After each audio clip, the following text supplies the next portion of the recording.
गुलमर्ग में एवलांच के बाद वहां पर क्या स्थिति बनी हुई है।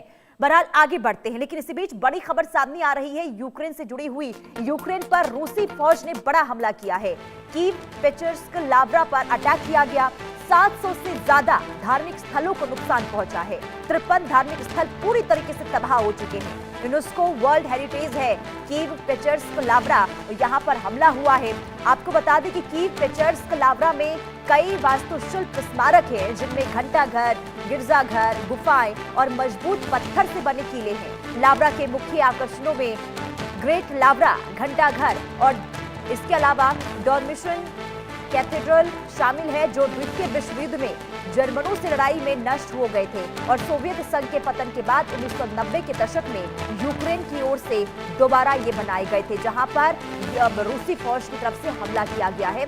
कुल मिलाकर देखिए, कीव और पेचर्स्क, लाब्रा पर जो अटैक हुआ है उसमें 700 से ज्यादा धार्मिक स्थलों को नुकसान पहुंचा है और कई लोगों की जान भी इस हमले में गई है। ब्रेन थॉमस संवाददाता तमाम जानकारी के साथ जुड़ चुके हैं। ब्रेन, एक बार फिर से देखिए, रूसी फौज की तरफ से जो यूक्रेन पर हमला किया गया और खास करके पेचर्स्क, लाब्रा पर जो हमला हुआ है, इसे लेकर अभी क्या अपडेट आपके पास है, कितना नुकसान?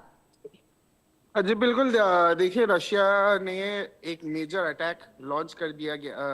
रशिया ने यूक्रेन पर फिर से एक बार बड़ा हमला किया है और राजधानी काइव पर मिसाइल और ड्रोन से भी अटैक किया गया है, जिसमें हिस्टोरिक काइव, पेचर्स्क, लाब्रा को भी काफी नुकसान पहुंचा। और ये जगह, जैसे आपने बताया था, यूनेस्को वर्ल्ड हेरिटेज साइट है और ऑर्थोडॉक्स क्रिश्चियंस के लिए ये कहीं ना कहीं बहुत ज्यादा पवित्र जगह भी मानी जाती है। हमले के दौरान आसपास हुए ब्लास्ट के वजह से जो लाब्रा कॉम्प्लेक्स है उसके कुछ हिस्सों में दरार, टूटे हुए शीशे और स्ट्रक्चरल डैमेज दिखा गया। इसके अलावा यूक्रेनियन अधिकारियों के मुताबिक भी सीधा मिसाइल हिट नहीं हुआ, लेकिन ब्लास्ट की इंटेंसिटी इतनी ज्यादा थी कि जो सदियों पुरानी जो इमारतें हैं उन पे काफी ज्यादा गहरा असर हुआ है। यूक्रेन के कल्चर मिनिस्टर के हिसाब से भी रशिया ने फुल स्केल इन्वेजन के बाद से अब तक 700 से ज्यादा धार्मिक स्थलों पे को नुकसान पहुंचा है, जिनमें से 50 से अधिक पूरी तरह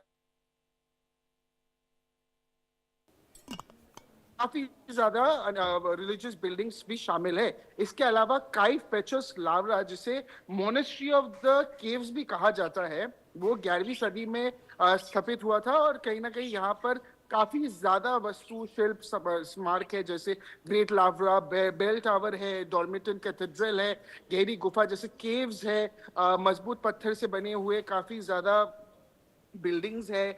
एक डोमेशन कैथेड्रल को दूसरे विश्व युद्ध के दौरान भी काफी ज्यादा नुकसान हुआ था और बाद में 1990 के दशक में सोवियत यूनियन के टूटने के बाद यूक्रेन ने इसे दोबारा फिर से बनाया था। और यूनेस्को ने भी यूक्रेन के कल्चर हेरिटेज पर हो रहे लगातार हमलों पे गंभीर चिंता व्यक्त की है। और इसके अलावा भी एक्सपर्ट्स का ये कहना है कि सिर्फ सैनिक जो संघर्ष नहीं, काफी ऐतिहासिक जगह है जहां पर ये अटैक्स हो रहे हैं और ये ताजा हमला दिखाता है कि जंग का जो बैटलफील्ड में जो अभी भी पीस टॉक्स हो रही थी, उसके अलावा भी काफी ज्यादा जो इन्वेजन का जो हमला है, जैसे ड्रोन वॉरफेयर हो गया, मिसाइल अटैक्स हो गया, वो लगातार चल रही है। जी ठीक है ब्रायन, आप बने रहिएगा, अगली खबर पर भी मैं आपसे जानकारी लूंगी। कुल मिलाकर देखिए, रूस की तरफ से जो ये हमला हुआ बहुत ही